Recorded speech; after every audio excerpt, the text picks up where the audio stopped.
Qué bueno encontrarme con ustedes aquí en su espacio de análisis y opinión alternativa y contrahegemónica que se llama La Conversa de Fin de Semana. El día de hoy vamos a tocar un tema que, si bien es cierto, ya habíamos abordado en emisiones especiales pasadas de La Conversa de Fin de Semana en YouTube. Para los que están viendo en la parte superior, aquí en la parte superior está el enlace para que puedan mirar ese video en especial que hablábamos sobre el golpe de Estado Blatt. Algo tocamos de ese tema y hoy traemos a colación ese tema junto con otro asunto, otro aspecto de ese mismo tema, y que se va a poner muy de moda en estos días, o está de moda en estos días, y que se llama el lawfare, que es uno de los componentes, de las etapas del golpe blando de las que hablará el académico Gene Sharp. De eso vamos a hablar el día de hoy, alrededor obviamente del tema escabroso, pues, de la judicialización del hijo del presidente Gustavo Petro y su compañera sentimental, y todo lo que este escándalo muy mediático podría acarrear y está acarreando para la política, la actualidad política de Colombia. De ese tema vamos a hablar el día de hoy aquí en la Conversa de Fin de Semana. Agradecerles a todos ustedes por estar muy aquí con nosotros con esta Conversa de Fin de Semana, por seguirnos en nuestras redes que ustedes ya están viendo aquí en sus pantallas, y invitarlos a que le sigan dando me gusta, a que sigan dándole suscripción y se vuelvan nuestros seguidores en el fanpage de la Conversa de Fin de Semana, nuestros suscriptores en el canal nuestro de la Conversa de Fin de Semana. También para que vean otros contenidos que estamos subiendo a la red a través de nuestro blog, nuestra página, que es laconversafindesemana.blogs.com. Estamos por el resto de las redes sociales, estamos en Instagram, estamos en TikTok, ya estamos subiendo material a TikTok, y estamos en el nuevo embeleco del señor dueño de Meta, que es Threads. Vamos a tratar de vincular también la conversa a esa nueva red. Sin embargo, agradecerles a los backers, a las backers, por su aporte a este proyecto de comunicación alternativa. Ellos muy amables. Invitarlos a ustedes a que también hagan parte de una vaca por la conversa. Ven ustedes aquí también el enlace de la vaca por la conversa, y a los otros socios estratégicos que tiene la Conversa de Fin de Semana. Sin más preámbulos, invitándolos a que por favor empiecen a compartir, empiecen a llamar a sus amigos, a sus familiares, a sus conocidos, para que se vean la Conversa de Fin de Semana de hoy, que está imperdible. Vamos a hablar de esto que le está pasando al gobierno actual del señor Gustavo Petro, de esta estrategia de golpe blando por parte de las élites tradicionales de Colombia, y que a raíz del escándalo de su hijo, y la judicialización de su hijo y de su ex compañera sentimental, pues nos evidencia cómo este golpe de Estado blando sí está pasando en Colombia. Antes de arrancar con la Conversa de Fin de Semana, quisiera dejarlos con los socios estratégicos de la Conversa de Fin de Semana, su mensaje, y con la presentación oficial del espacio. Por favor, no se desconecten, como es costumbre ya. Entonces vayan por sus crispetas, por su maní, por sus empanaditas y lo que quieran beber. No se desconecten, por favor.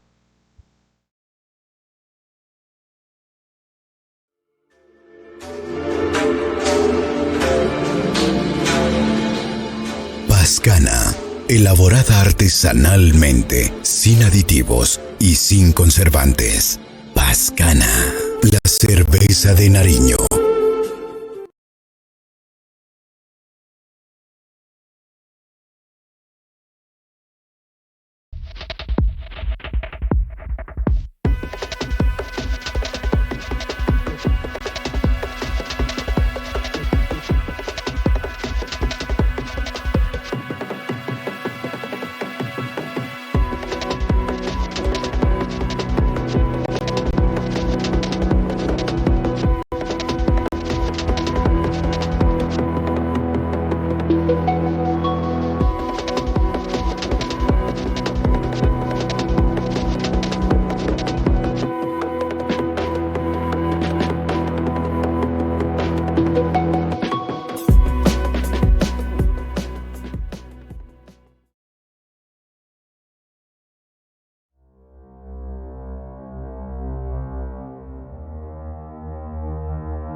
Bueno, qué bueno que estén aquí nuevamente con nosotros en este su espacio de la conversa de fin de semana.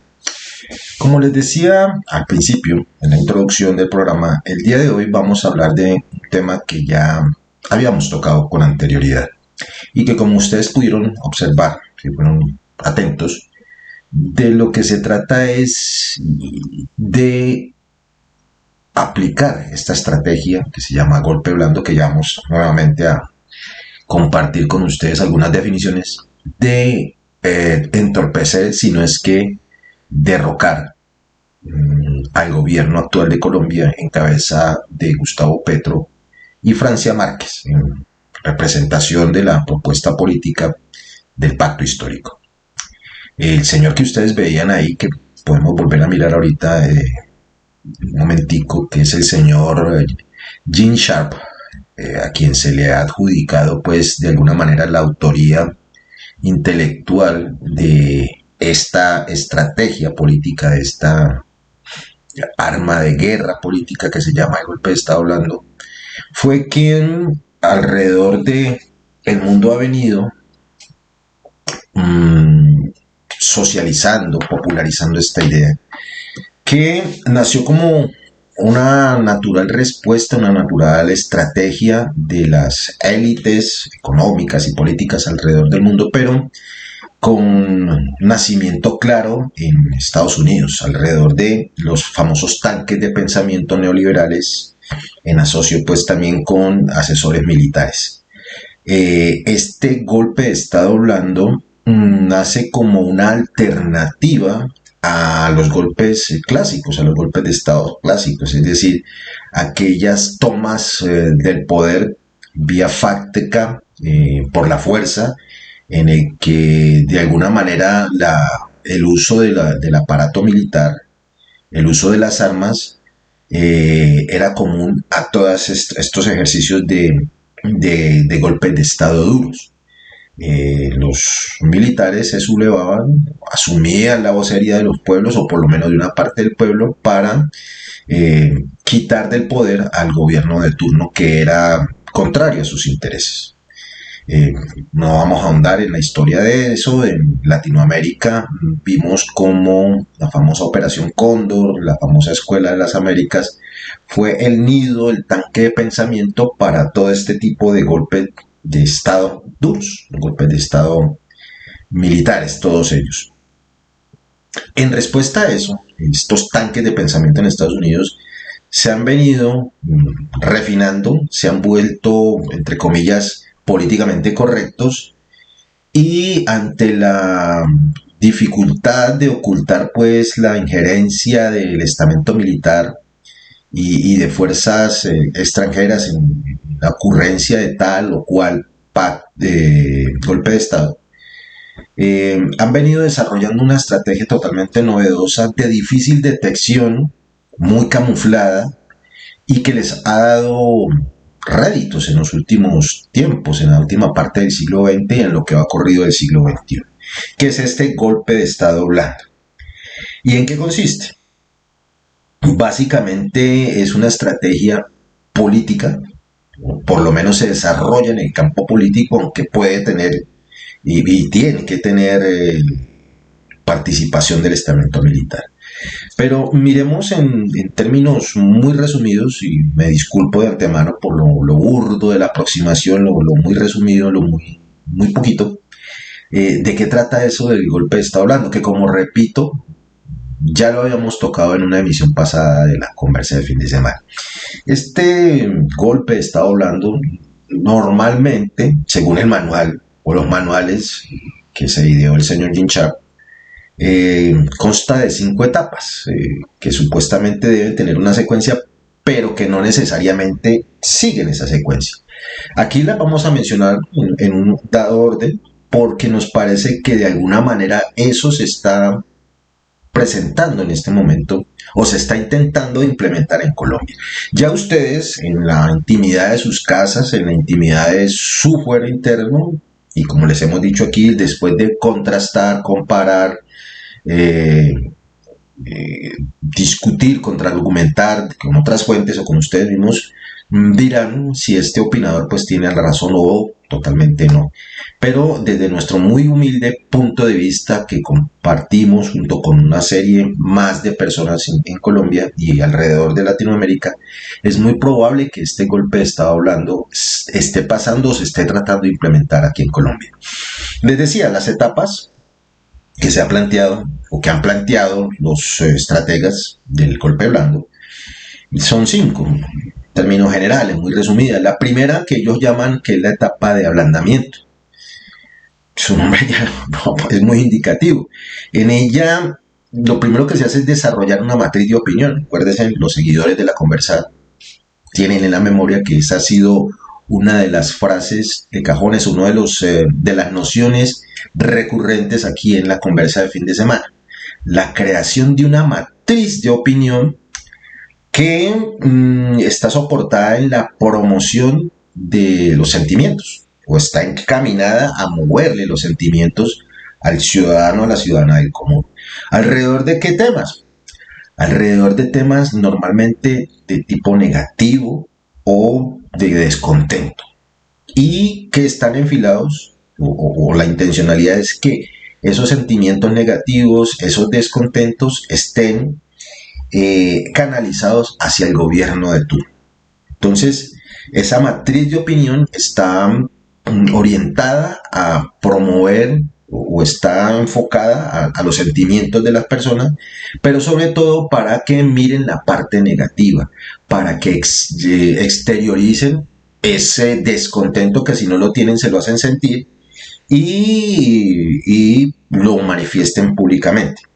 ¿Cómo lo hacen? A través de la repetición constante, continua, desayuno, almuerzo, comida y cena, de noticias, de rumores, de chismes e incluso de trabajos académicos enfocados en temas muy claves y que tienen mucho que ver con los sentimientos de las personas, con las sensaciones de las personas, como son la inseguridad, la criminalidad o la conflictividad social.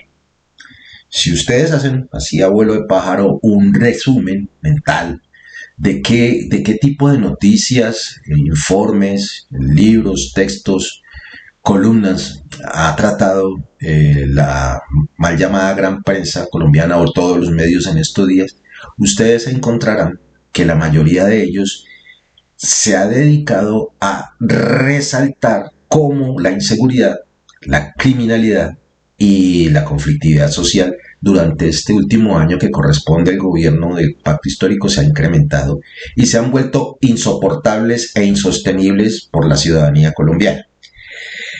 Otra parte de esta primera etapa del golpe de Estado blando, que es el del ablandamiento, tiene que ver con la manipulación de la información acerca de temas muy sensibles para todos nosotros, para todos los ciudadanos del común, y es el que tiene que ver con la economía, pero específicamente sobre 2 temas fundamentales.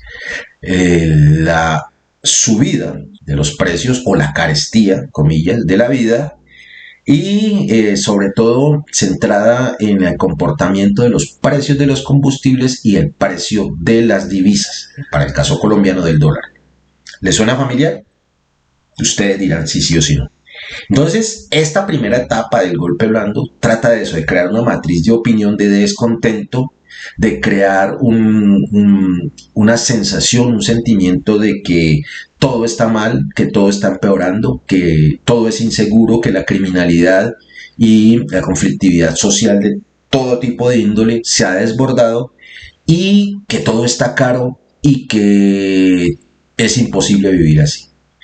Una vez surtida o paralelo a esta primera etapa, viene la segunda, que es la deslegitimación, que yo diría que va de forma paralela a la primera. La primera es de ablandamiento, suena feísimo, pero así es. De ablandamiento, es decir, de apelar a nuestros sentimientos para que se vuelvan negativos en contra del gobierno y sobre temas que son muy sensibles a todos nosotros. Pero paralelo a eso también empieza la parte de legitimación de ese gobierno que nos tiene viviendo en ese clima de criminalidad, inseguridad y de conflictividad social insoportables en medio de una carestía. ¿Cómo lo hacen? Pues consiguen que una vez la gente tenga sensación de descontento, obtenga la sensación de que todo está mal, empieza la manipulación de los prejuicios que tenemos todos, pero específicamente dos tipos de prejuicios particulares y que son muy sensibles. Hoy la palabra de la conversa en esta parte es la sensibilidad. Dos temas, dos prejuicios sensibles, o en dos aspectos de nuestra vida donde somos muy prejuiciosos: la religión y la política, obviamente.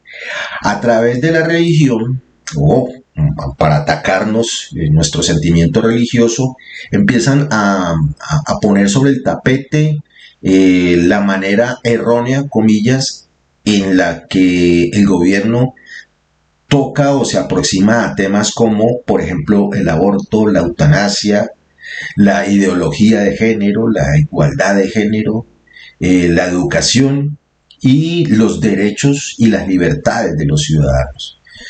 Entonces, a través del sentimiento religioso nos hacen ver como pecaminoso o en contra de la moral pública todos aquellos temas que son sensibles o que crean mucha discusión porque tienen que ver con la moralidad nuestra. Para el caso de Colombia, una sociedad muy católica, muy religiosa, temas como el aborto, la eutanasia, la ideología, entre comillas, de género, los derechos de la comunidad LGBTIQ, los derechos mismos de las mujeres y las libertades en el desarrollo de la personalidad son tocados como temas a satanizar, como que temas que van en contra de la moral.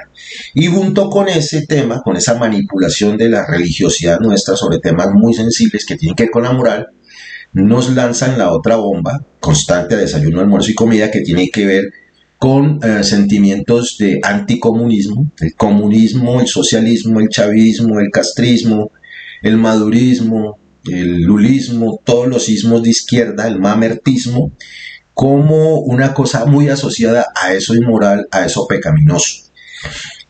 Junto con eso se exacerba el nacionalismo, es decir, la camiseta tricolor, la amarilla, a través de símbolos como las selecciones de fútbol, como los equipos de ciclismo, pero sobre todo el sentimiento nacionalismo en contra de todo aquello que hable mal de nuestra nación, que hable mal de nuestro país o que en teoría esté atentando contra nosotros. Esa injerencia extranjera, sobre todo si viene del lado del anticomunismo. Anticomunismo malo, satánico, anticomunismo ataca a lo nacional, eso es malo. Difícil de digerir así en una sola tajada, pero esa es una forma en que nos han venido manipulando, no en los últimos 20 años, siempre nos han manipulado. Y quien se oponga o quien manifieste pues adhesión a alguna de estos temas tabú, como el derecho al aborto, a la eutanasia, a la equidad de género o a la autodeterminación de las personas o a la educación más liberalizada, pues es tildado inmediatamente de comunista, de apátrida y de populista. Aquí en Colombia pues ya tenemos otras categorías como la de banda, lo terrorista, etcétera, etcétera. Nos delegitiman a quienes no seguimos en la ruta que supuestamente nos han trazado.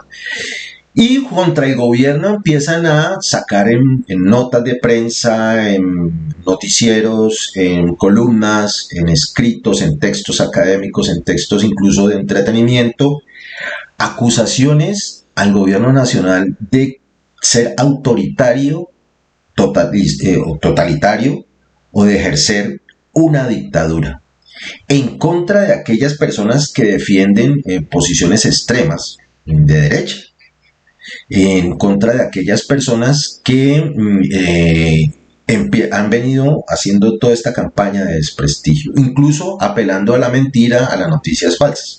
Entonces es ahí cuando sale la otra partecita de la matriz de legitimar, que es la constante denuncia de violaciones a los derechos a la información, el derecho a la libertad de prensa, y con la señalización de que el gobierno quiere nacionalizar porque es un gobierno comunista, o es un gobierno socialista, o es un gobierno castrochavista para el caso nuestro. Todo un pastelito bien adornado para hacernos pensar de que el actual gobierno no es bueno y está del lado de lo inmoral al lado de lo pecaminoso. La tercera etapa, discúlpeme, pues vamos así muy rápido, es el de la movilización. Y yo diría que ese ya lo estamos viendo y que va también paralelo a los otros dos. Y es el constante llamado a la gente a la calle a través de todos los medios de comunicación, los tradicionales y las redes sociales, en un señalamiento constante de cualquier fallo, de cualquier error, de cualquier metida de pata, de cualquier funcionario del gobierno, desde el más básico hasta los que tienen rango ministerial, incluido obviamente pues el presidente o la vicepresidenta. A cada fallo, a cada desaguisado, a cada metida de pata, se le añade la sospecha de incapacidad o de corrupción. Esas van de la mano. Y ustedes lo han visto como en estos primer año ninguno de los ministros se ha salvado, ninguno de los funcionarios de rango medio se ha salvado de ser calificado de incapaz, de inepto, de tendencioso, de comunista, de radical o de no propiciarse para el diálogo. Eso hace parte de este proceso de movilización, a lo cual pues llaman a la gente a la calle para manifestarse en contra de ese gobierno totalitario, dictador, que ataca la libertad de prensa, que ataca la libertad de expresión de la gente. Junto con eso también dice el manual del señor Gene Sharp que es necesario empezar a promocionar el cese de actividades. Pero este cese de actividades no es llamado por la clase trabajadora, por los obreros, por quienes están trabajando. Adivinen por quién, por los empresarios. Los gremios son los que llaman al cese de actividades, los gremios son los que llaman a los trabajadores a que salgan a protestar. ¿El escenario les parece conocido? Yo creo que sí, les doy una pistica por si de pronto. Rappi. Ya, el que lo entendió, lo entendió. Los taxistas. El que lo entendió, lo entendió. Y así una serie de empresarios que llaman, sacan a sus trabajadores, los obligan a participar, bien sea con amenaza o bien sea por coerción monetaria, a que salgan a las calles a protestar en contra de ese gobierno malo. Y para el caso, por ejemplo, de algunos trabajadores de ese gobierno que está proponiendo de que se les reconozca como trabajador y que se les pague todo. Esos trabajadores salieron a protestar. Entonces ustedes ya están viendo de dónde sale ese tipo de exabruptos de la gente. Hace parte de toda una estrategia. Ya para ir terminando, yo sé que este tema es bastante complicado y aburrido a ratos, porque nos enfrenta con nuestra realidad y cómo nos manipula. La cuarta etapa, como lo veían ustedes en la presentación, es la guerra psicológica. Básicamente todo esta construcción del golpe está hablando está en el campo psicológico, es decir, en la manipulación de la sensibilidad del pueblo, en la manipulación de la información y en la manipulación de nuestra percepción de la realidad. Entonces, que tenga un componente psicológico específico y que así lo hayan puesto en los manuales, pues no es de extrañarse. Esta guerra psicológica se acompaña también de la guerra jurídica, van casi que de la mano. Y este pedacito yo les pido que le presten atención, va de la mano con lo que vamos a desarrollar rápidamente en la parte final de esta conversa, que es el lawfare. Esta guerra psicológica y jurídica se caracteriza por una provocación continua.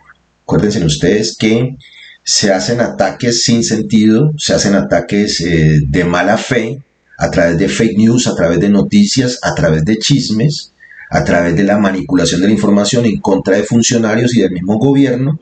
Se provoca al pueblo que defiende al gobierno y se lo provoca, se lo insulta, se lo violenta a ratos, en ocasiones ustedes ya lo han visto en situaciones, para que quienes así obren o que patrocinen eso, tengan la justificación de llamar a la desobediencia y completan la matriz de opinión junto con funcionarios amigos.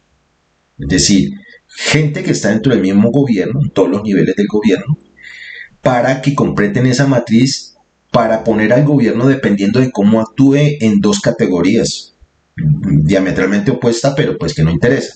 Es decir, me explico, cuando se hace esa provocación y dependiendo de cómo actúe el gobierno, cómo actúen sus funcionarios, inmediatamente se va a manipular la opinión pública tildándolo de gobierno autoritario si el gobierno sale pues a responder de mala manera o no de la forma como se esperaba de un violador de los derechos humanos, como por ejemplo del derecho a la libre expresión, la libertad de prensa, o un gobierno incapaz cuando este gobierno no acude al uso de la fuerza y por el contrario plantea siempre escenarios de diálogo.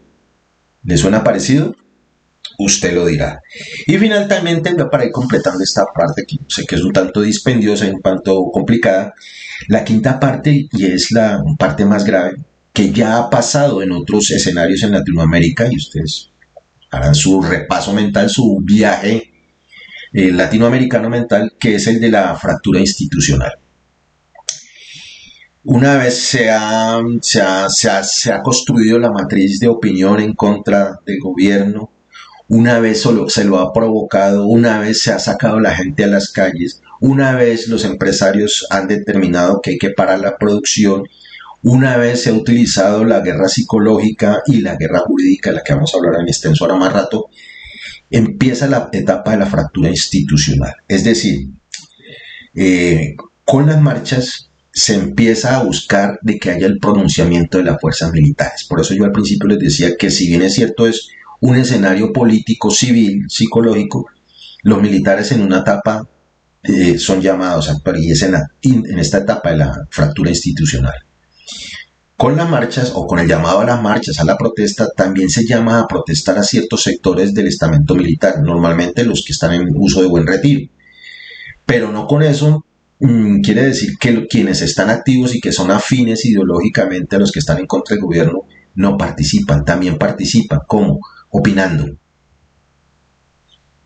Entonces, los altos mandos activos o en reserva empiezan a opinar de política y empiezan a hacer llamamientos también a las marchas y a la protesta cuando no son ellos mismos quienes salen a protestar. Eso dice el señor Gene Sharp y sus socios de su tanque de pensamiento que se debe hacer en la quinta etapa de un golpe blando.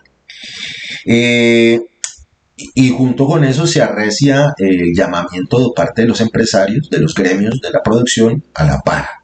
Es decir, obligan a sus trabajadores, obligan a sus empleados a no trabajar o les impiden el ingreso a los sitios de trabajo, o les impiden el trabajo.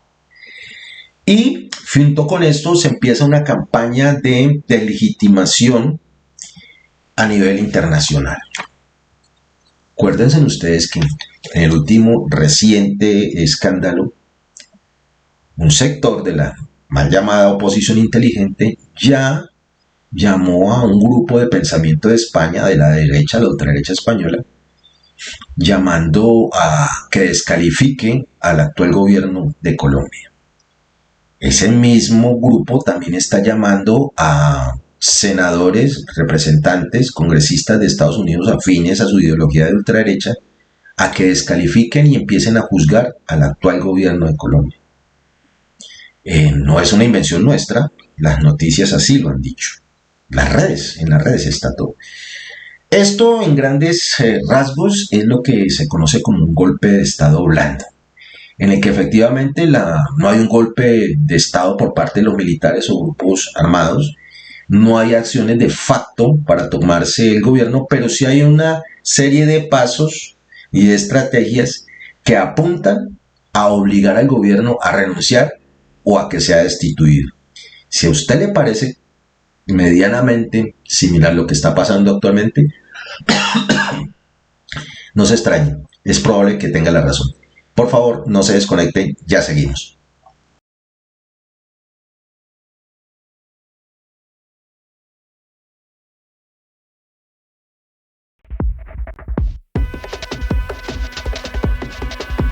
El lawfare viene de las ciencias militares. Algunos autores, entre los que se encuentra Charles J. Dunlop, ex asesor jurídico de la Fuerza Aérea de Estados Unidos, definen el término lawfare como un método de guerra en el que el derecho se utiliza para la consecución de un objetivo militar, es decir, el derecho y la justicia como un arma de guerra política.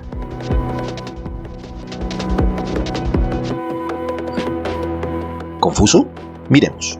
En términos lingüísticos, el anglicismo lawfare es una palabra derivada de law y warfare, derecho y guerra. Pero miremos algunas aproximaciones más precisas. El lawfare entonces sería el uso de la ley como un arma de guerra en contra de un enemigo interno o externo. Entonces, el warfare sería algo así como la guerra jurídica, la judicialización de la política o la instrumentalización de la justicia. El lawfare se define como un método de guerra política que se caracteriza por tener un timing político, infiltración de actores políticos en el aparato judicial y la utilización de un doble rasero a la hora de la aplicación de la justicia.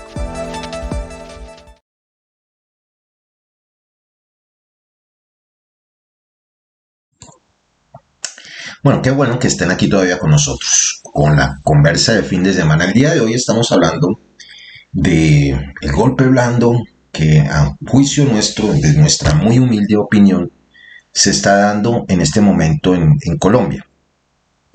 Como veían en los dos segmentos anteriores, pareciera ser, y para este servidor yo creo que es evidente, es de suyo muy visible, que el manual del que hablábamos en el segmento anterior del golpe de Estado blando, del señor Jim Sharp y de tanques de pensamiento norteamericanos, está siendo implementado en este momento en Colombia. Veían ustedes las 5 etapas, el manual ese que tienen ellos y que están implementando y que han implementado en muchas partes del mundo. Recientemente, y por eso los invitaba a que hicieran un uso de su imaginación, pero sobre todo de su memoria, para que auscultaran, examinaran, revisaran, hicieran checking en escenarios como el de Ecuador, el de Perú, mismo Brasil, Argentina, en donde con éxito se ha logrado la implementación de estos golpes de Estado blando, la defenestración de esos gobiernos malos, comunistas, inmorales, y su reemplazo por políticos de derecha y de extrema derecha, y que no han traído sino pues conflictividades en estos países. La otra parte, ya para esta sección final de la conversa de fin de semana, como ustedes vieron en el clip pequeño explicativo que tratamos de compartir que compartimos con ustedes para tratar de contextualizarlos, es el del famoso lawfare, que como veían en la filmina, en el clip, es un neologismo gringo. Neologismo significa una nueva palabra, una palabra que está recién inventada, que si no la vamos a buscar pues en los diccionarios oficiales de la lengua inglesa, no existe. Es un modismo que aspira a ser una especie de término técnico dentro del campo de las ciencias sociales o de la política.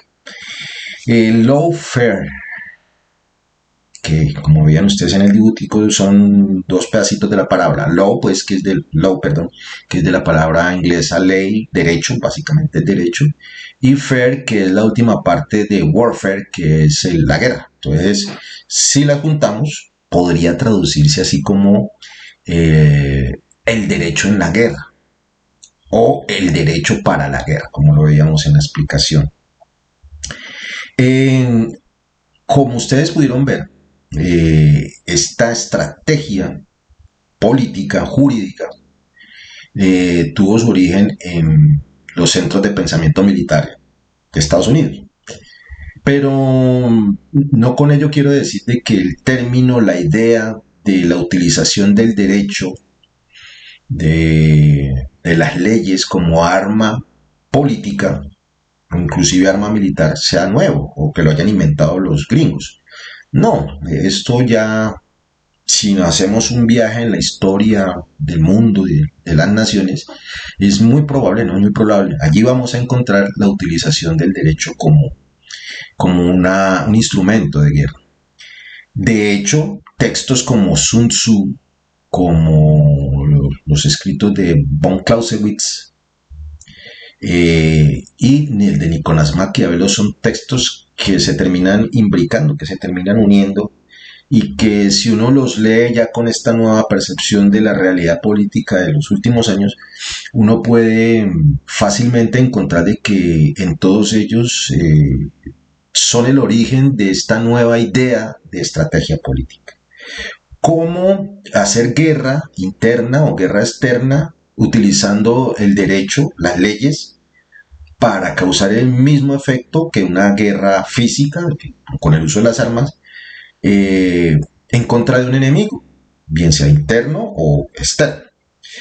Entonces, en ese orden de idea, es probable, o por lo menos así lo creemos algunos aquí en Colombia, de que este lawfare ya se está utilizando y se haya utilizado en escenarios reales, por ejemplo aquí en Latinoamérica.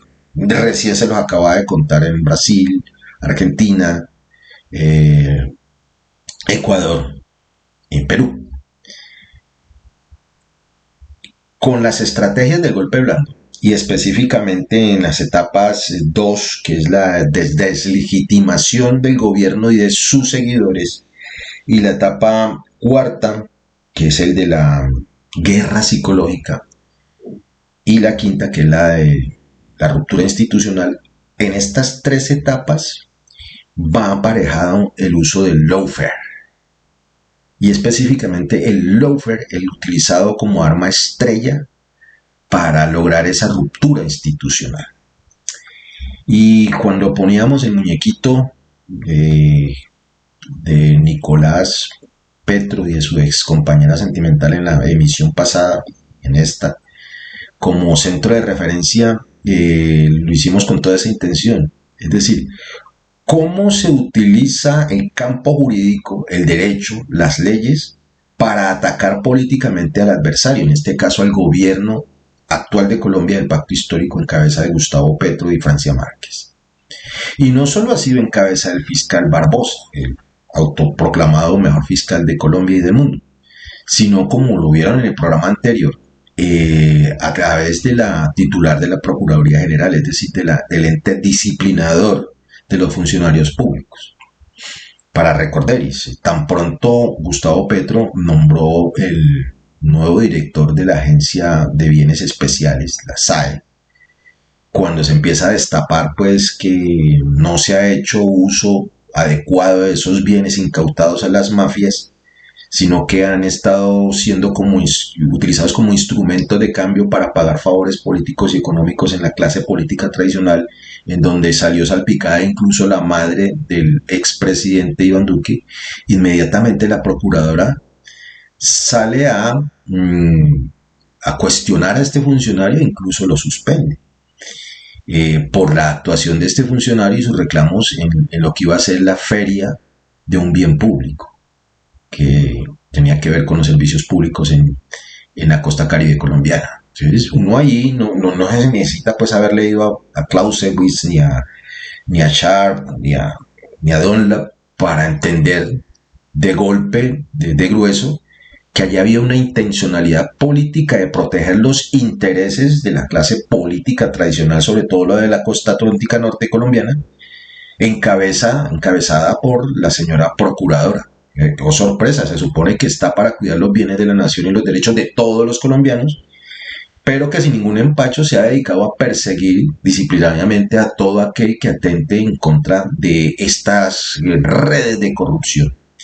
Ya lo veíamos en el programa anterior, cómo de un plumazo acabó la investigación en contra de los responsables de la pérdida de miles de millones de dólares en Reficar. O sea, ni Reficar ni La Plata, y a estos señores simplemente los dejó absueltos porque son sus amigos o pertenecen a ese clan de políticos tradicionales corruptos que la han respaldado a ella y que ella respalda. Entonces vemos aquí cómo la ley, a través de la parte disciplinaria, el Código Disciplinario Único, es utilizado. Y vemos también cómo se utiliza de alguna manera el doble rasero, como lo veían ustedes en la filmina, para utilizar la justicia. Y todo el peso de la ley, todo el aparato investigativo en contra del hijo de Gustavo Petro, pero cero pollito de investigación, de utilización del aparato investigativo de la Fiscalía en contra de confesos delincuentes o corruptos. Entonces uno ve claramente que allí hay una utilización del derecho en contra de un grupo político o de unas personas en especial. Hay una utilización parcializada de la ley o del aparato jurídico en contra de otro grupo para beneficiar los intereses de un sector político o de un sector económico. A eso es a lo que nos referimos con lawfare. La utilización del derecho como instrumento político, instrumento de guerra política. Y hace parte de esta toda estrategia grande que se llama el golpe de Estado blando.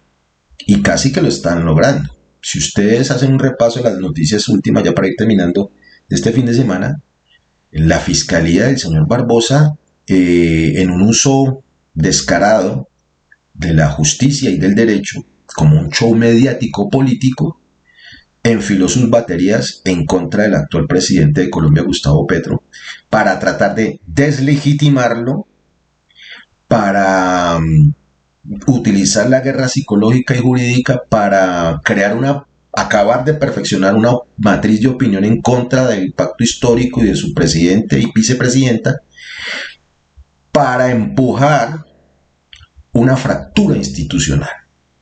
Ya ustedes vieron y oyeron por allí a representantes y senadores de la oposición inteligente de Colombia pidiendo juicio político en contra del presidente Gustavo Petro. De hecho, estaban pidiendo casi que la renuncia de Gustavo Petro. ¿Les suena parecido a eso del quiebre institucional, a eso de la legitimación? No es coincidencia. Hace parte del libreto. Entonces, para terminar, quiero hacer un último llamado o unas declaraciones, si podemos darle algún nombre. En primer lugar, la conversa de fin de semana y quien la dirige y conduce, que es su servidor, cree profundamente en la transparencia, en la honestidad, en la probidad del señor Gustavo Petro y de la señora Francia Márquez en lo que tiene que ver con el manejo de la campaña política que llevó a Francia y a Gustavo al gobierno nacional en nombre del pacto histórico. La conversa y su director cree firmemente en la justeza, en la necesidad de que los postulados del pacto histórico, de que la plataforma ideológica, política y administrativa del pacto histórico son necesarios para contrarrestar toda esta urdimbre de estrategias, de trampas, de corrupción, de delincuencia que se ha ensañado contra el mandato popular que encabeza el gobierno del pacto histórico. Creemos, asimismo, que quienes hayan cometido desaguisados, faltas, delitos o incorrecciones deben ser juzgados con todo el peso de la ley, deben ser disciplinados, si es el caso, a través del Código Disciplinario Único de nuestra nación, pero guardando todos los formalismos y todas las garantías que brinda el marco jurídico colombiano, nuestra Constitución.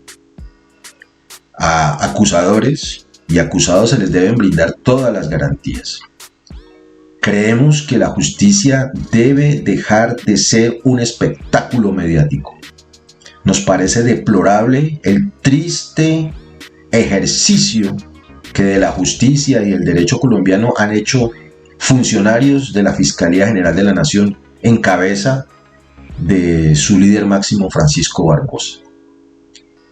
Es inconcebible que los juicios de Colombia pasen primero por la revista Semana, por el periódico El Tiempo, por Twitter, antes que por los interesados. Si bien es cierto que el pueblo colombiano tiene el derecho a saber qué pasa con personalidades que dirigen sus destinos, también es cierto que la justicia debe estar aparte de la manipulación mediática de los medios de comunicación que tienen intereses claros en contra del actual gobierno de Colombia. La justicia, como su ícono, debe ser ciega y sorda a las partes. Debe ser ecuánime y justa, así sea dura.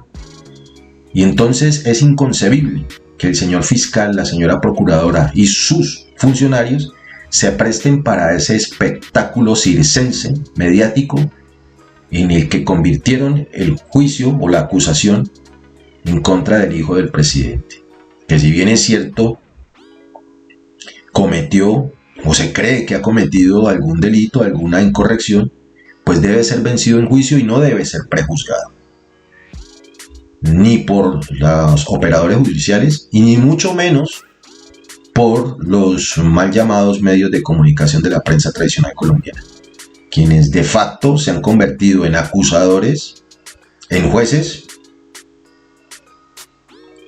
y también en verdugos de la moral y del buen nombre y la reputación de los colombianos que caigan en desgracia con ellos.